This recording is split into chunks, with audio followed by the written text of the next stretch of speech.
Today I just wanted to give a short explanation of the aim of the teaching of the Buddha and how we practice it for this aim.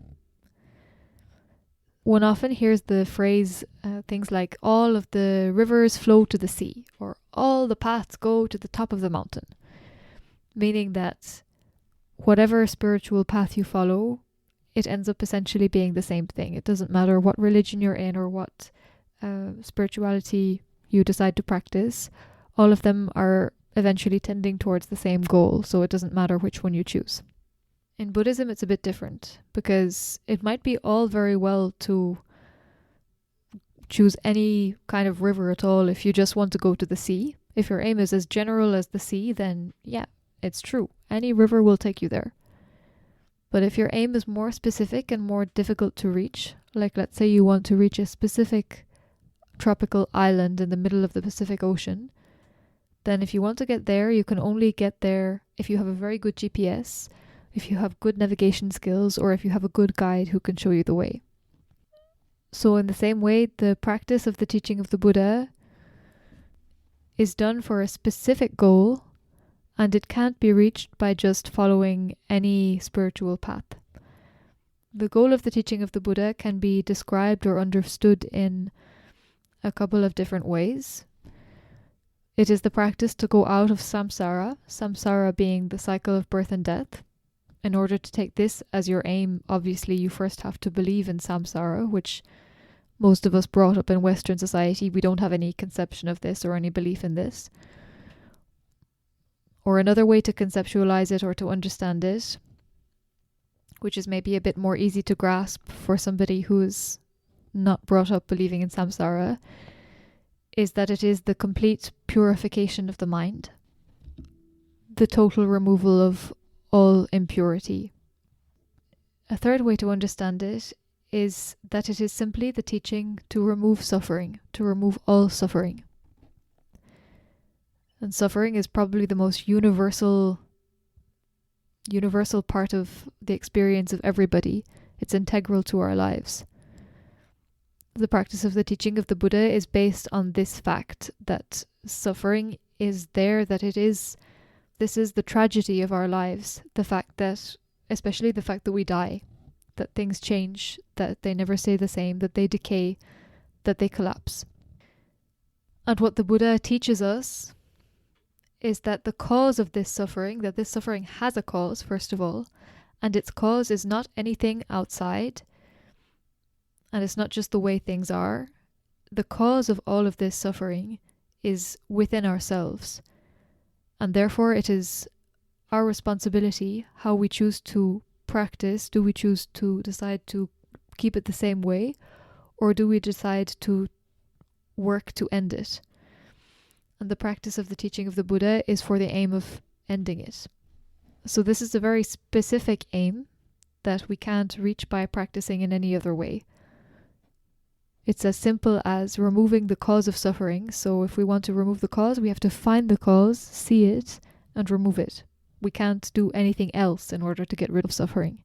Because as long as the cause of suffering is there, then suffering is there. So the teaching of the Buddha is the teaching of how to find the truth of the cause of suffering within oneself.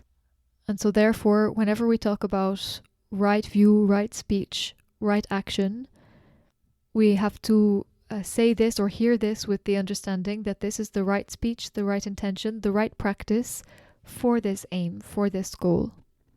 And so if somebody's aim is totally different or totally opposite, if he just wants to earn $1 million, or if he wants to travel the world, or if somebody just wants to enjoy life, then the teaching of the Buddha is not for them. And what I should also say here, and it's important to understand, that this aim, for example, to see it as the aim of going out of all suffering, or the aim of removing all impurity, or the aim of going out of samsara, the cycle of birth and death. This is an aim that not very many people are able to understand or to take right from the beginning. And that doesn't mean that you can't start to practice the teaching of the Buddha. You have to have already a certain level of understanding, of faith, to have seen something, to have practiced to a certain degree, in order to be able to take those aims sincerely. So if we're not saying right from the beginning, yes, I want to go out of samsara, then that's not to say that we can't practice the teaching. It's just that our aim has to be in line with the teaching. And in general, what that means for most people is that we have to recognize that there is something wrong with ourselves. There is something wrong in our lives, and see that we have something to correct. It's as if we have some symptoms of a physical illness that we don't know what it is. Something's wrong with me. Something's wrong. Like, I'm not able to sleep well. I'm lacking energy. I'm feeling sick all the time. What's wrong? I don't know what's wrong.